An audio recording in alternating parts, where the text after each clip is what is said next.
Bonjour à tous, je vous propose une petite vidéo pour faire le point sur les différentes façons d'éditer, de lancer un script Python à partir de la distribution WinPython. La distribution WinPython, je vous avais demandé de la télécharger sur ce site et normalement, une fois que vous l'avez téléchargé et décompressé, vous devez obtenir un dossier qui a un nom comme ça, donc on voit WinPython 64 bits et 3.7.4, c'est la version de Python qui a été installée. Alors d'abord, on va regarder un petit peu ce qu'il y a dans ce dossier. Voilà. Alors on voit qu'il y a tout un tas de programmes exécutables, qu'il y a tout un tas de dossiers. Le premier dossier que l'on va regarder, c'est celui-là, Python 3.7.4. C'est donc la version de Python qui a été installée dans cette distribution. Et on peut voir de nouveau différents dossiers et aussi le premier programme qui va nous intéresser, python.exe. Alors si je double-clique sur python.exe, j'ai un shell de commande de Python qui apparaît où je peux utiliser les commandes de Python habituelles. Voilà, print bonjour, qui marche très bien. Et pour sortir de ce shell, la commande exit me permet de mettre fin au programme. Alors cet exécutable va aussi me permettre d'exécuter des scripts Python que je peux écrire directement avec le bloc-notes de Windows. Donc, il suffit que je fasse un programme print hello world et je vais enregistrer ce programme sous forme d'un fichier Python, c'est-à-dire avec une extension PY. Et dans un premier temps, je vais l'enregistrer directement dans le dossier dans lequel se trouve l'interpréteur Python. Enregistrer, fermer. Donc, par contre, pour pouvoir passer en paramètre le script hello world de python.exe, je vais utiliser le shell de commande de Windows que je peux appeler à l'aide de la commande cmd. Alors, le shell de Windows pointe actuellement vers le répertoire users Thierry. Si je veux utiliser le programme python.exe, il va falloir que je pointe dans le répertoire où se trouve ce programme. Alors pour cela, je vais changer de lecteur et je vais utiliser la commande cd, change directory. Alors pour aller un petit peu plus vite, en faisant clic droit sur python.exe et propriétés, ici j'ai le chemin dans lequel se trouve ce répertoire. Je peux faire un CTRL-C pour copier, OK, et ici faire change directory pour pointer directement vers ce répertoire. À partir de là, il suffit que j'exécute l'interpréteur Python avec en paramètre hello.py. Et là, je vois que mon script Python s'est bien exécuté puisque j'ai affiché hello world. Alors ça pose un petit problème, c'est que déjà, c'est jamais très recommandé de mettre les scripts Python dans le même répertoire où se trouve l'interpréteur Python. Donc là, on va voir comment on peut pallier à ce problème. Je ferme la console. Parce que, en effet, déjà, on peut regarder ce qui se passe si j'essayais d'exécuter en ligne de commande. Là, ici, si j'essaye d'exécuter en ligne de commande de Python. Alors là, il y a plusieurs façons de réagir du système d'exploitation. Alors, ce qui se passe ici, c'est que vu que l'exécutable Python n'est pas dans le répertoire user Thierry, la version de Windows 10 qui est installée, en fait, a été configurée pour directement afficher le Windows Store pour télécharger Python 3.8. Il y a de bonnes chances que ça fasse une erreur plutôt que de voir ce comportement. En effet, si je mets une commande inconnue, hein, voilà, il y a des chances que vous ayez ça qui apparaisse puisque Python n'est pas reconnu dans ce répertoire. Alors, comment faire pour que ça marche? Il y a une solution. Il va falloir regarder les variables d'environnement de votre système d'exploitation. Alors, les variables d'environnement, ce sont des données de configuration du système Windows. Pour y accéder, alors c'est pas toujours simple, d'autant que ça dépend des versions de Windows. Donc en fait, ce que je vais vous proposer, c'est que il existe des petits logiciels qui permettent de s'affranchir justement de toutes ces méthodes un petit peu différentes que vous pouvez trouver sur le net pour accéder aux variables d'environnement. Alors, ce logiciel que j'ai trouvé, c'est Rapid Environment Editor. Donc, c'est un logiciel gratuit, un freeware. Il suffit de le télécharger. Voilà. Et ensuite, une fois que vous avez fait ça, vous aurez un petit logiciel à décompresser. Et si vous l'ouvrez, vous pourrez tomber sur quelque chose qui ressemble à ça. Alors, ça paraît assez compliqué parce qu'il y a tout un tas de variables pour gérer différents, différentes configurations utiles au système d'exploitation.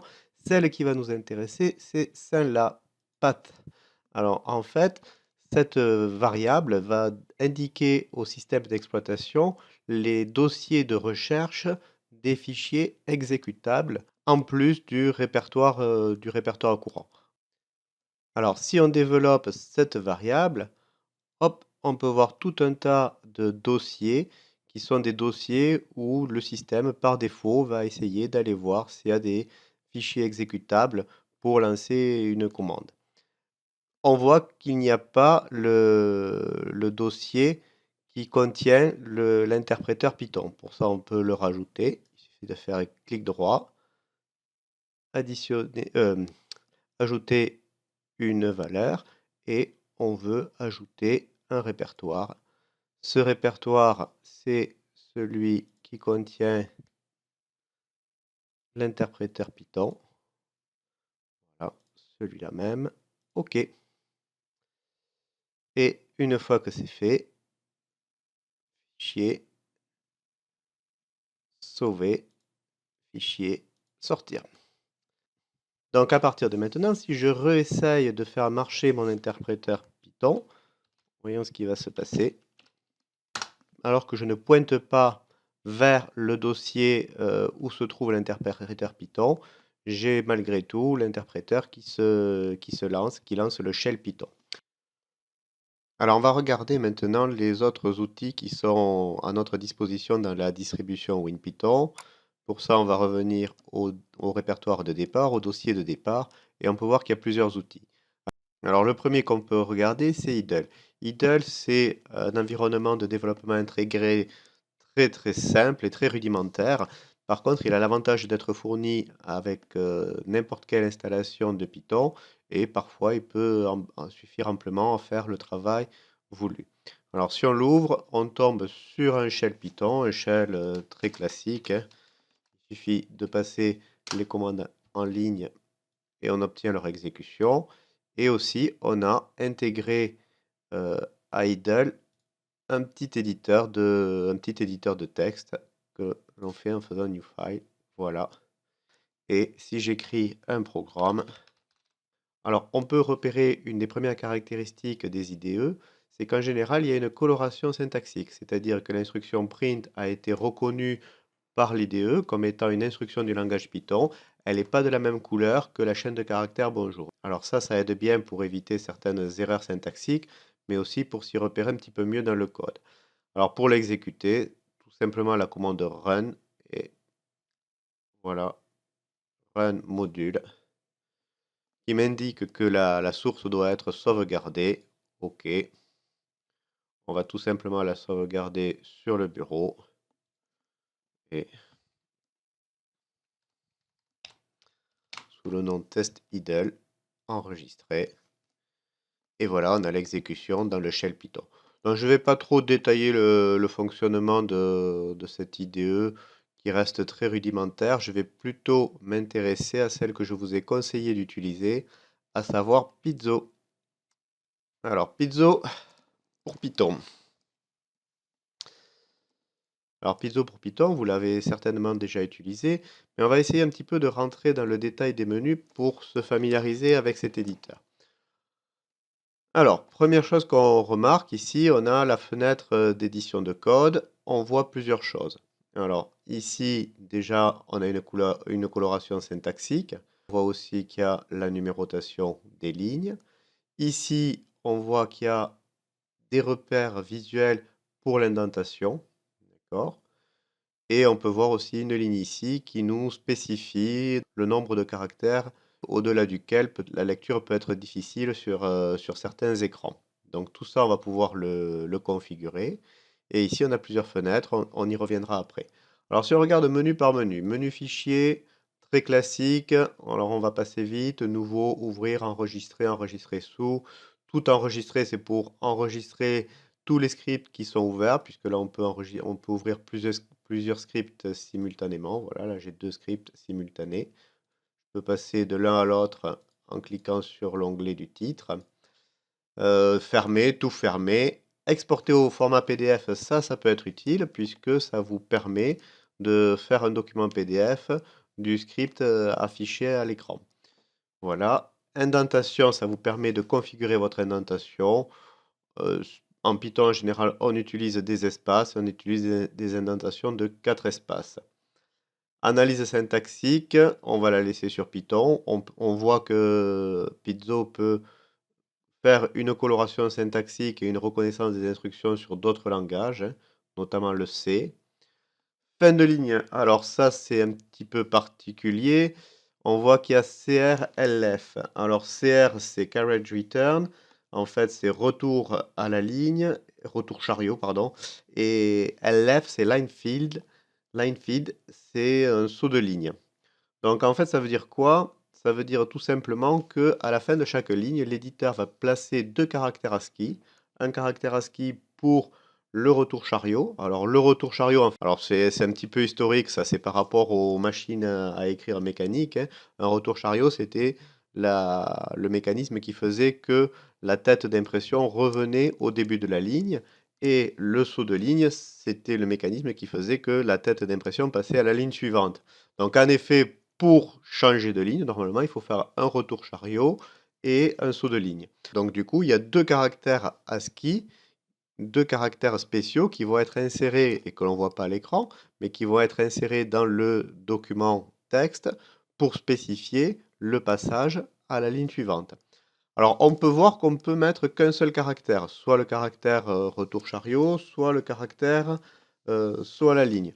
Alors ça, en fait, c'est parce que sur certains systèmes d'exploitation, alors je crois que les Mac avant utilisaient juste le caractère CR. Avec un seul caractère CR, le système d'exploitation comprenait que c'était un retour à la ligne complet. Donc ça, on ne va pas y toucher, hein. Sous Windows, il faut les 2 caractères spéciaux à la fin de chaque ligne. Et puis après, si jamais vous travaillez sur d'autres systèmes d'exploitation, éventuellement, ça peut permettre à Pizzo de fonctionner correctement. L'encodage, pareil, on ne va pas y toucher. C'est la façon dont sont codés chacun des caractères. Quand il y a des caractères accentués, on utilise très généralement le système de codage UTF-8. Voilà, redémarrer Pizzo et quitter Pizzo, pas de problème. Édition. Alors, édition, annuler, refaire, couper, copier, coller, coller, sélectionner, tout ça, indenter. Alors ça, c'est utile quand on sélectionne un bloc de code et avec la touche Tab, on peut faire l'indentation du code. Si je veux faire, par exemple, si je veux faire une indentation ici, touche Tab, j'indente et majuscule Tab, je reviens en arrière.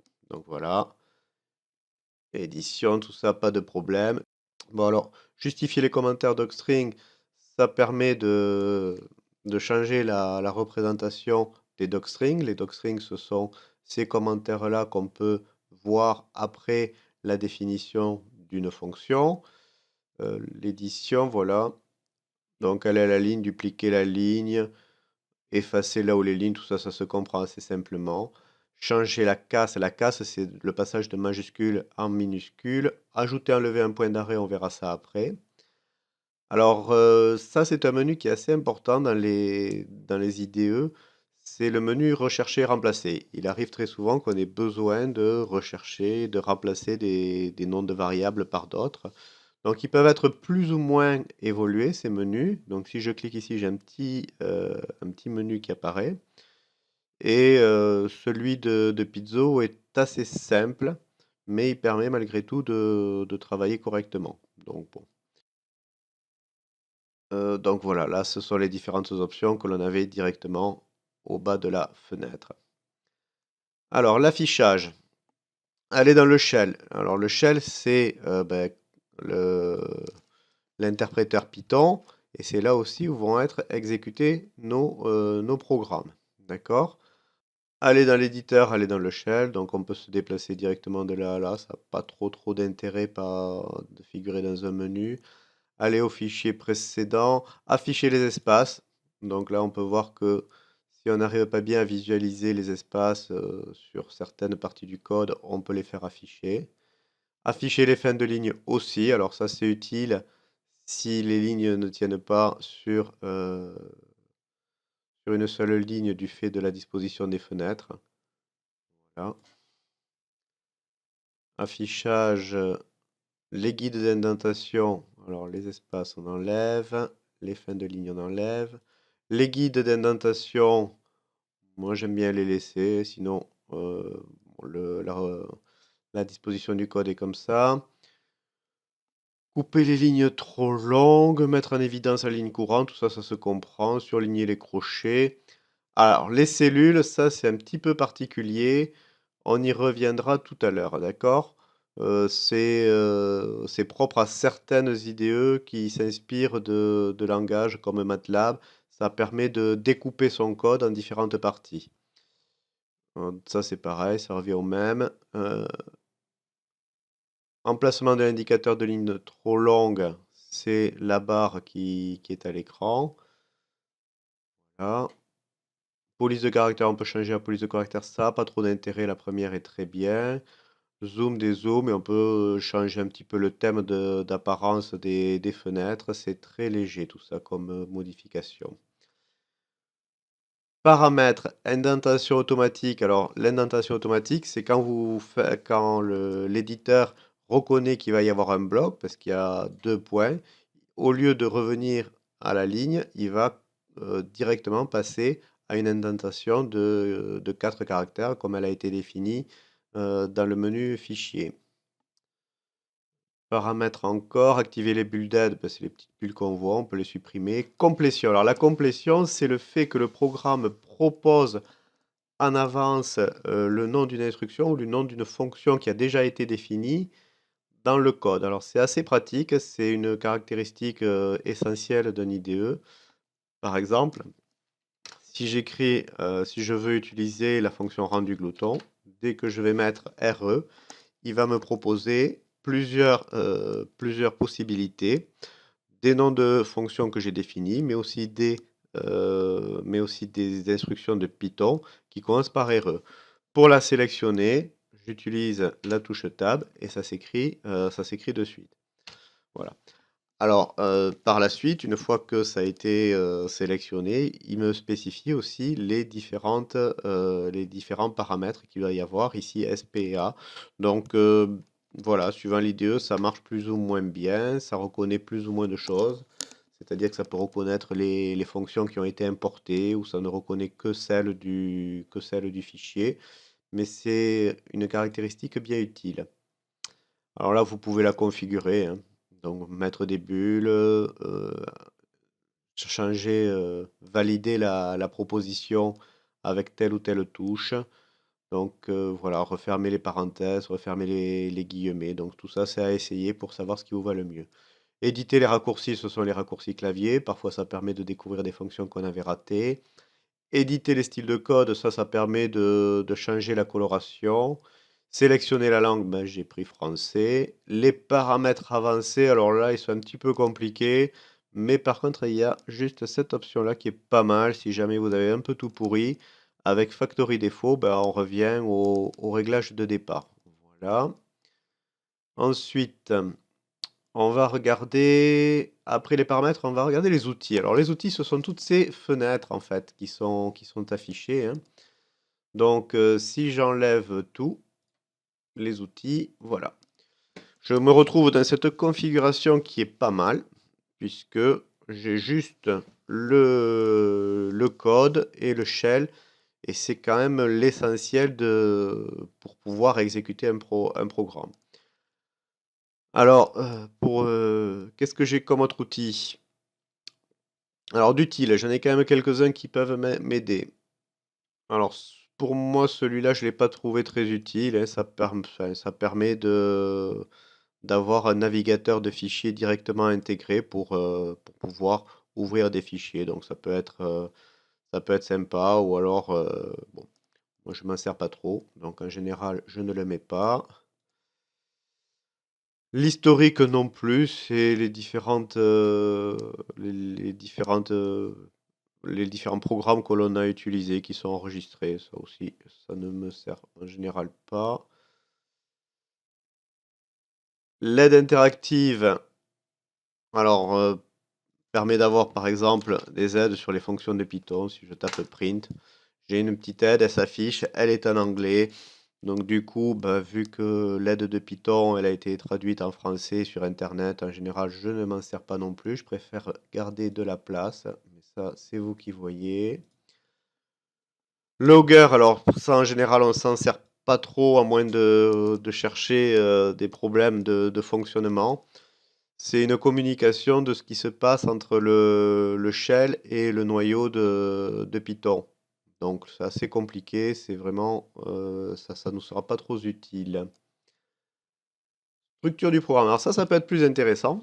Alors pour des petits programmes, c'est pas très utile, mais en fait dans la structure du programme, il va y avoir toutes les fonctions, et quand on fera de la programmation objet aussi, toutes les classes qui seront dans le programme. Et en double-cliquant sur le nom d'une fonction, ben l'éditeur va directement, va directement sur le nom de la fonction sur laquelle on a double-cliqué. Donc ça, c'est assez utile, hein, quand on a des programmes assez longs, ça peut être assez utile.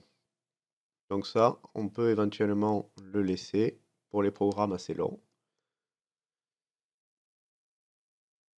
Web browser, alors c'est un navigateur web qui marche, qui est directement sur la documentation de Python. Mais sur la version anglaise, j'ai pas réussi à la mettre en français, parce que quand vous allez sur le site internet, vous pouvez sélectionner le langage, et là j'ai pas trop regardé si on pouvait le mettre en français. J'aime autant laisser de la place sur la fenêtre et utiliser le navigateur à côté. C'est aussi efficace. Et le web browser Workspace. Alors Workspace, on l'utilisera aussi. Je vous montre. Alors ça, le Workspace, il va être essentiellement utile quand on va vouloir, l'espace de travail, quand on va vouloir débugger.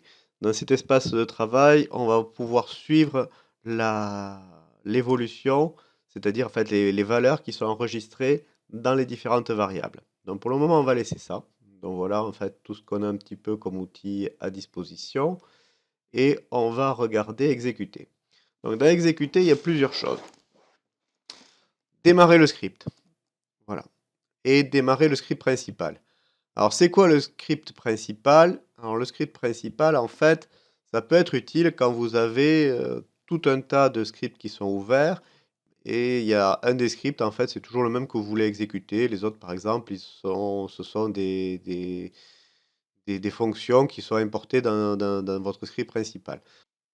Pour faire qu'un script soit dit script principal, il faut faire un clic droit dessus et sélectionner comme fichier principal. Dans ce cas-là, bah, qu'est-ce qui se passe quand je fais démarrer? Alors, démarrer le script, forcément, il est exécuté ici. Ah, il y a une erreur. Indentation error. Ah, d'accord.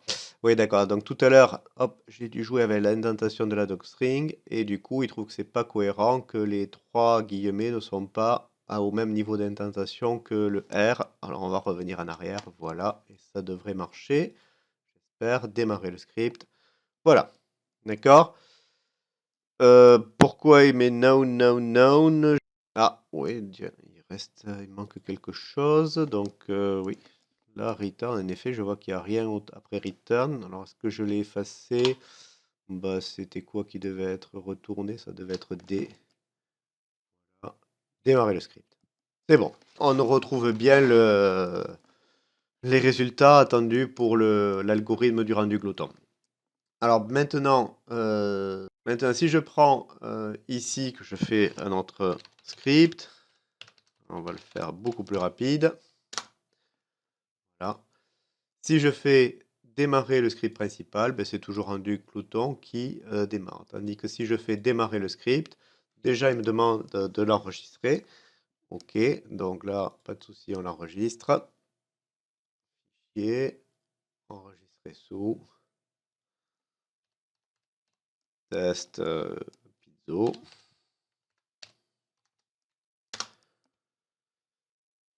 Et exécuter, démarrer le script. Et là, il écrit bien le résultat du script que l'on attendait. Voilà. Alors après, il y a aussi ce qu'il faut regarder, c'est exécuter la sélection, exécuter la cellule. Alors tout ça, c'est un petit peu particulier à Piezo, c'est-à-dire, enfin d'autres éditeurs le font aussi, mais on peut exécuter, par exemple, je peux exécuter une sélection simplement comme si je l'avais copié, comme si c'était des instructions que j'aurais mis directement dans le shell. D'accord? Donc là, si je fais exécuter la sélection, ben voilà, en fait, ce qui se passe, c'est que il comprend pas, parce que pour lui, rendu glotton, il connaît pas. C'est exactement comme si j'avais copié ces deux lignes dans le shell sans utiliser le reste. D'accord? Alors, les cellules. Alors, les cellules, en fait, on peut définir des parties de notre programme que l'on peut exécuter les unes indépendamment des autres ou les unes après les autres. Alors pour créer une cellule, alors ça c'est pas, ça marcherait pas si vous l'utilisiez avec Idle ou avec un autre éditeur de texte, hein. C'est propre à Python, c'est propre à Piezo. Hop, pour faire une cellule, il faut utiliser cette suite de caractères, c'est-à-dire dièse %%, dièse %%, et dièse 100%. À partir de là, exécuter la cellule. Donc lui, ben là, il va exécuter d'une cellule à l'autre. Exécuter la cellule et avancer. Donc il est passé à celle-là. Là, il ne s'est rien passé. C'était une simple fonction. Exécuter la cellule et avancer. Hop, il passe directement ici. Exécuter la cellule et avancer, il passe là. Et il passe à la suivante. D'accord?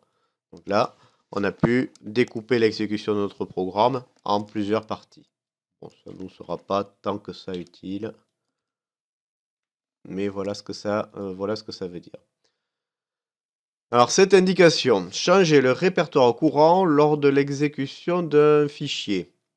Alors ça, normalement, en fait, quand vous exécutez un script Python, il va définir comme répertoire de recherche principal le répertoire dans lequel il a été enregistré. Ça, c'est pour ça d'ailleurs qu'il vous demande toujours de sauvegarder votre script, parce que du coup, il va déjà connaître le répertoire dans lequel il est enregistré, et il va définir comme répertoire de recherche pour les fichiers que vous allez utiliser, si vous en utilisez, si vous demandez de charger un fichier, ce répertoire-là. Quand vous faites exécuter la cellule, il n'enregistre pas le fichier, il n'y en a pas besoin. Donc si vous essayez de charger un fichier alors que vous ne l'avez pas exécuté comme un script, c'est-à-dire en faisant exécuter une sélection ou exécuter une cellule, ben, si le fichier à télécharger est dans le même répertoire que le script, ça va malgré tout pas fonctionner. C'est-à-dire que il ne va pas, le répertoire courant, pour lui, il n'aura pas été défini.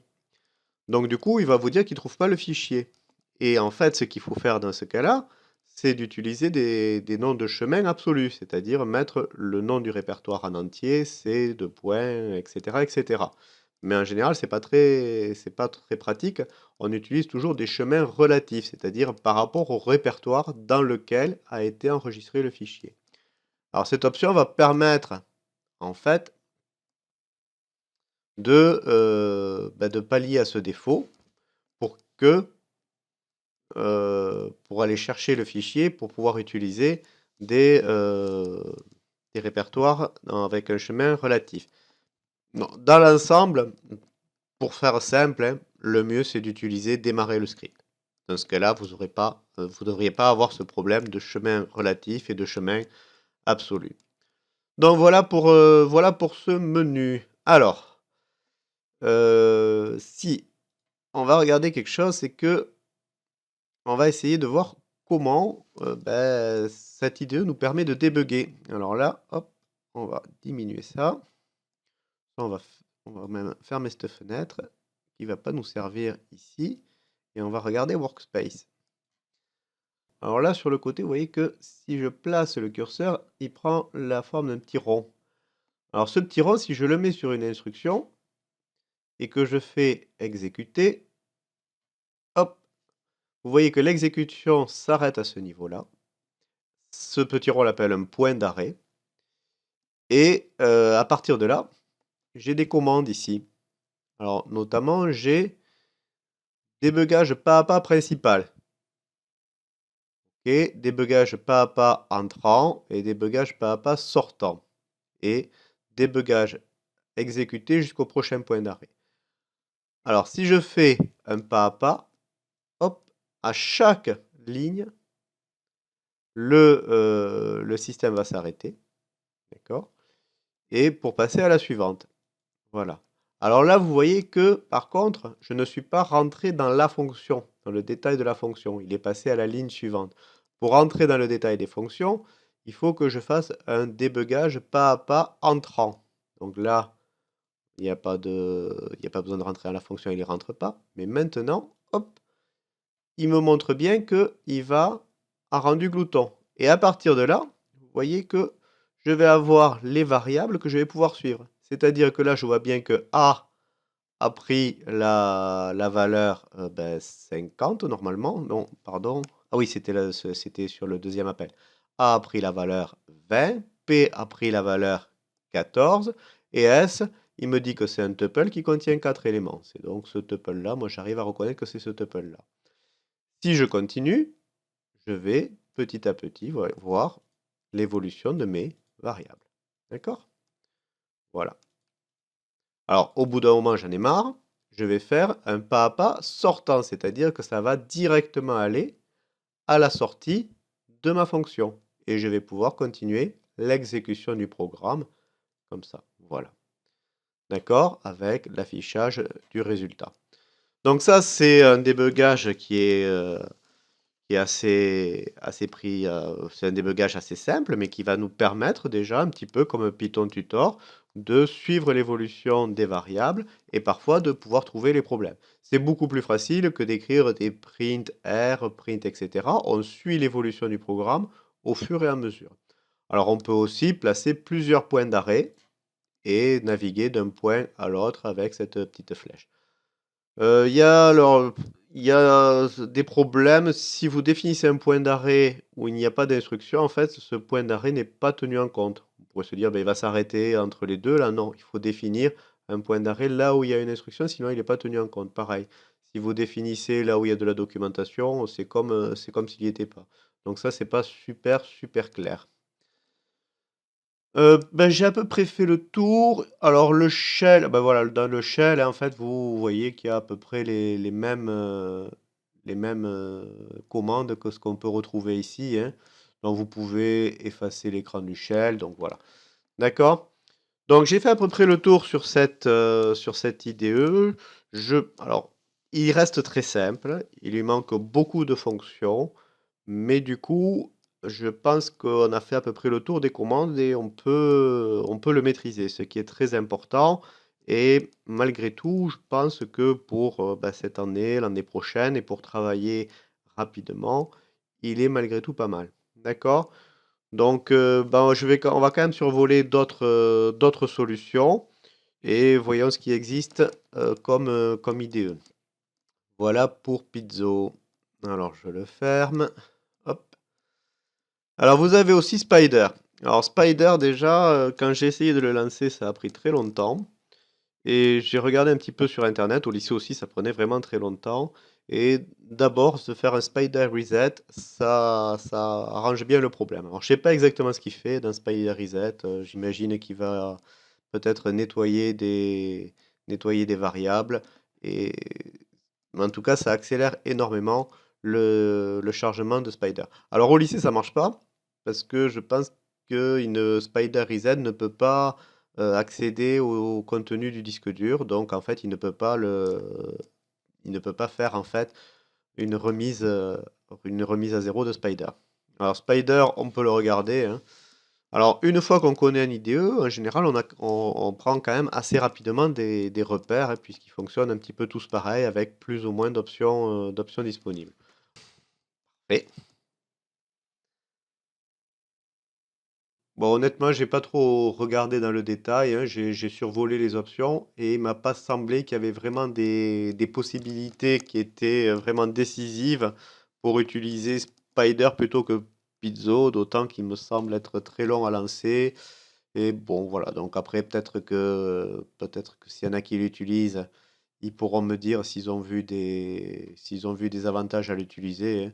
Mais dans l'ensemble, bon, j'ai pas, voilà. D'accord? Là, la structure du programme, c'est pareil, hein, on voit la fonction. Donc, on retrouve toujours un petit peu les mêmes onglets, hein. Là, on a notre shell. Là, on a la structure de fichier. Là, on a une console d'aide, hein.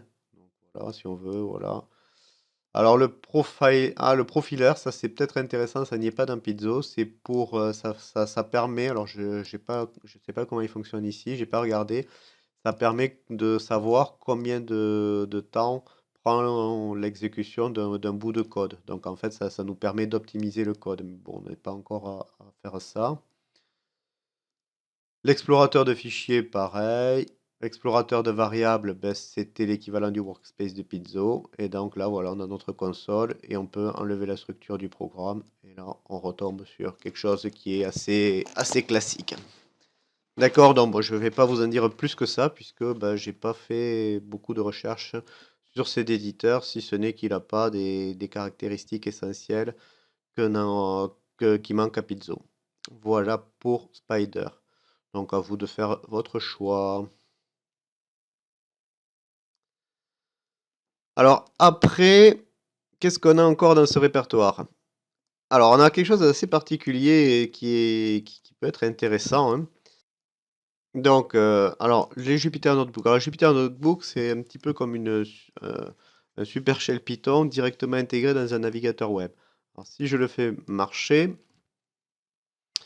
voilà ce qui se passe. Ça ouvre votre navigateur. Alors, vous n'êtes pas sur Internet, hein, vous restez directement sur le poste, sur votre poste, hein. Vous voyez bien que c'est localhost. Vous n'êtes pas sur Internet, mais par contre, ça va vous permettre d'éditer des documents avec du code Python de façon assez puissante. Donc là, il suffit de faire un nouveau notebook Python 3. Voilà. Ici, vous avez votre quelque part, c'est l'équivalent du shell, donc vous pouvez carrément faire des petits programmes, hein. For i in range 5, 2 points.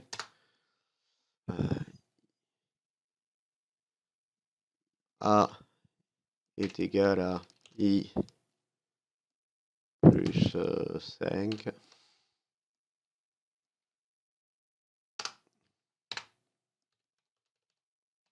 Print A. Et si vous faites l'exécution du code, vous avez directement le résultat en dessous. Mais vous pouvez aussi utiliser du texte avec Markdown. Alors ici, par exemple, vous avez en plus de ça tout un tas d'indications pour faire du texte. Ceci est le titre. Voilà.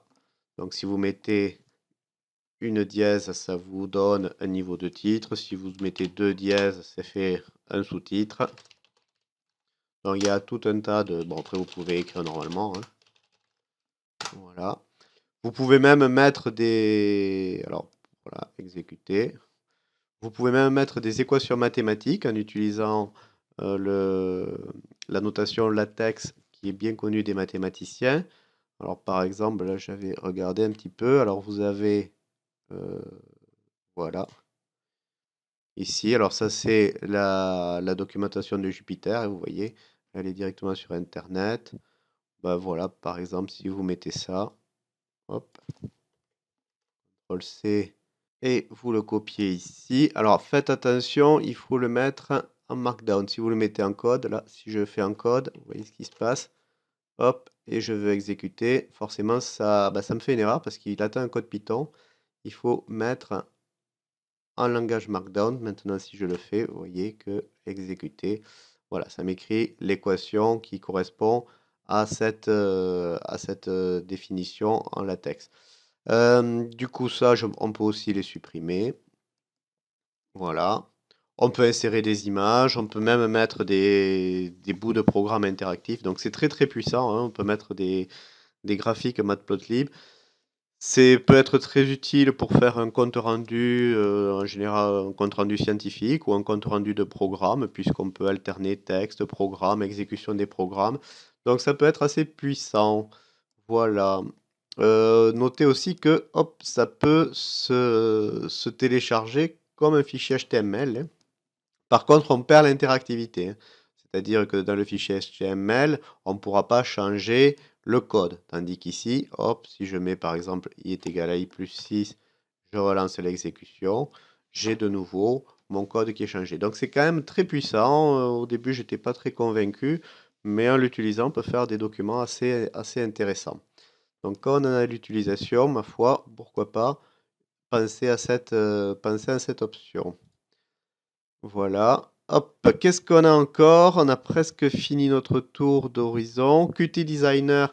Alors ça, c'est pour faire des interfaces graphiques. Il faut savoir que Pizzo a été fait en Python en utilisant Qt Designer, hein. Donc ça permet justement de faire les fenêtres graphiques avec les boutons, les barres d'outils, etc. Alors, dernier truc, WinPython Control Panel. Alors, qu'est-ce qu'on a à l'intérieur? Déjà, on a tout ce qui est installé, éventuellement, comme librairie en plus. Vous voyez qu'il y en a un petit paquet. Et surtout, on a voilà. On a cette option-là qui est très importante, c'est Register Distribution.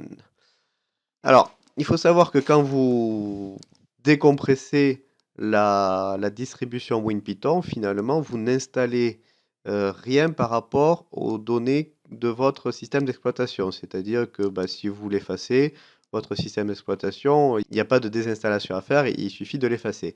La plupart du temps, quand vous installez un programme, ce programme va mettre des données de configuration qui vont être utiles au système d'exploitation. Ces données de configuration, il les inscrit dans la base de registre de votre système d'exploitation. Alors là, ce que vous propose de faire la distribution Python, c'est qu'il vous propose d'inscrire cette distribution dans le système dans la base de registre de Windows. Alors quel est l'intérêt?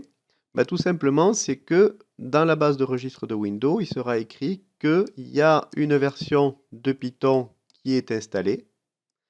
Et donc, maintenant, quand d'autres éditeurs, si vous voulez mettre d'autres IDE, auront besoin d'une distribution de Python, ils sauront qu'elle existe et ils pourront aller la chercher. Donc c'est super important de le mettre si vous voulez utiliser des outils tiers. Donc là, moi je l'ai déjà fait, hein. Dans la base de données, je ne sais pas s'il y en a qui ont déjà regardé, hein. On l'appelle en utilisant regedit. Oui. Et là, on a quelque chose qui contient tout un tas de données enregistrées. Alors c'est énorme, hein, il y en a il y en a des milliers, il y en a des milliers. Il vaut mieux pas y trafiquer comme ça parce qu'on peut faire, quand on s'y connaît pas, de grosses bêtises, puisque ce sont les données de fonctionnement des différentes parties du système d'exploitation. D'accord? Donc là, on n'y touche pas. Hop, voilà. Donc ça, c'est important. Et notamment, vous avez vu qu'on avait eu un petit peu de mal à utiliser l'interpréteur Python, qu'il avait fallu modifier les variables d'environnement. Alors dans Windows 10, en tout cas, je ne sais pas si c'est pareil dans toutes les versions, il y a un petit fichier qui s'appelle PY qui est directement dans Windows. Et ce fichier, plutôt que d'aller chercher les variables d'environnement, il va regarder dans la base de registre s'il y a une distribution Python et il saura à quel endroit elle est. Et en fait, il va simplement du coup, faire marcher l'interpréteur Python qui va trouver dans les données de la base de registre. Et donc, du coup, on peut très bien faire comme ça avec une invite de commande cmd. Voilà. Alors là, je vais me mettre, par exemple, quand même, desktop, cd. Ah, alors j'aimerais pointer vers le répertoire où il y a les scripts, où il y a tous les scripts que j'ai fait. Donc, ce serait le répertoire. Alors, peut-être ça va nous permettre de voir un petit truc. Alors, comment je vais l'appeler? Python script. Alors, si je fais ça, et je vais pouvoir faire py. Alors là, la commande dire, voilà, on peut voir cette petite commande qui nous permet de regarder ce qu'il y a. Et par exemple, je vais faire Python. Alors, normalement, j'aurais dû faire Python, mais si je fais py sac d'eau, voilà, .py, ben, vous voyez que j'ai mon script qui s'exécute. D'accord? Alors, là, forcément, vous pourriez me dire, oui, mais vous aviez changé les variables d'environnement. Même sans changer les variables d'environnement, ça marcherait. Parce que cette commande py, qui est définie dans Windows, va chercher la distribution qui existe dans la base de registre et exécute Python avec le chemin de cette distribution. D'accord? Donc, comme ça, vous n'avez pas besoin de changer les variables d'environnement pour faire marcher un script Python. Donc ça, c'est un premier avantage, hein.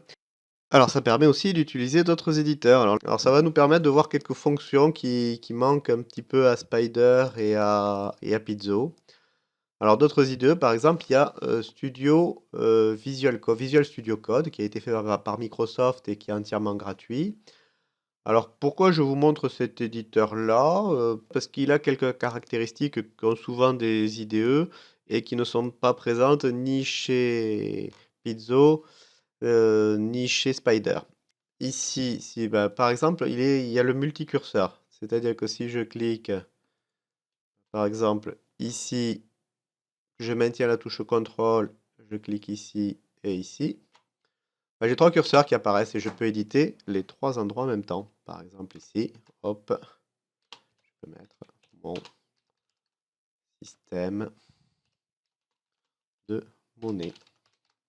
Voilà. Alors, d'autres fonctions, par exemple, si je double-clique ici, CTRL-L permet de toutes les sélectionner à la fois, hein, dans mon super système et je peux directement changer toutes les occurrences comme ça. Donc ça, c'est quand même très puissant, hein. Voilà. Donc, autre petite fonction que cet éditeur a et qu'on aime bien retrouver aussi, que les programmeurs aiment bien retrouver. Alors là, sur un code comme ça, c'est pas très important, mais normalement, il y a une minimap. Voilà. Donc là, vous avez votre code en tout petit et vous pouvez naviguer comme ça sur le code en tout petit. Donc ça, c'est utile. Alors, autre chose très utile qu'il y a aussi, c'est de pouvoir, voilà, vous voyez, alors ça manque, là, ça me manque un petit peu à Pizzo et à Spider, c'est que on peut, à chaque niveau d'annotation, on peut le réduire pour pas qu'il occupe de la place. Par exemple, hop, toutes mes fonctions, une fois qu'elles ont été écrites, elles me gênent dans la lecture de mon code, je les réduis et elles apparaissent plus. Voilà. Ou alors, je peux réduire juste une boucle. La boucle for, je la réduis et je regarde la suite de mon code. Donc ça, c'est super utile et ça manque quand même quand ça y est pas. Donc voilà une autre fonction qu'on peut avoir dans ce genre d'éditeur. Alors il faut savoir aussi que cet éditeur-là, très modulable, et il va pouvoir fonctionner avec tout un tas de langages. Il n'est pas adapté uniquement à Python, il fonctionne avec des extensions et il peut s'utiliser très bien avec le JavaScript, avec HTML, le C, le Java. Alors ça peut valoir le coup de faire l'effort d'apprendre à se servir d'un éditeur un petit peu polyvalent parce que c'est jamais très agréable d'apprendre les fonctions d'un éditeur. Alors on n'est pas encore sur les gros éditeurs commerciaux, hein, parce que les gros éditeurs comme Eclipse permettent en fait de gérer des gros projets. C'est les éditeurs que je vous ai montrés là sont plutôt pour des projets peut-être d'une dizaine de fichiers, quelques bibliothèques, mais vont pas permettre de gérer des gros projets. On n'a pas vu qu'il y avait d'explorateurs de projets qui soient efficaces. Donc il y a tout un tas d'options qu'on n'a pas. Mais par contre, du coup, ces gros IDE comme Eclipse, etc., ont beaucoup de menus qui nous seraient pas utiles et de fonctions qui nous seraient pas utiles à nous et qu'on oublierait assez rapidement. Donc je pense pas que ça vaille le coup de s'investir là-dedans. Voilà. Après, si on a ça juste, ah oui. Alors c'est vrai que, oui, alors dernier truc, WinPython PowerShell. Alors le PowerShell, voilà. Alors le shell, en fait, c'est l'équivalent de l'éditeur de commande, mais en beaucoup plus puissant. C'est-à-dire que c'est à partir de Windows 7, je crois qu'il est sorti. Avec l'interpréteur de commande cmd.exe, on ne peut pas faire grand-chose. Donc par rapport à Linux qui avait un shell de Linux, c'est-à-dire en fait qui permettait d'accéder au noyau de Linux, on peut faire tout un tas de commandes, on peut le programmer, on peut faire des scripts. Ben, ça manquait à Windows. Et depuis Windows 7, maintenant, on a un véritable shell qui est très très puissant aussi. Et en fait, plutôt que d'utiliser la commande cmd.exe, dès que maintenant, il vaut mieux utiliser le PowerShell. Donc j'ai utilisé CMD parce que c'est ce qu'on va utiliser sur Internet, mais tout ce qu'on a fait avec CMD, on pourrait le faire avec PowerShell. Et je vous incite plutôt à utiliser PowerShell que CMD si vous l'avez. Donc voilà pour ce tour d'horizon de la distribution WinPython qui était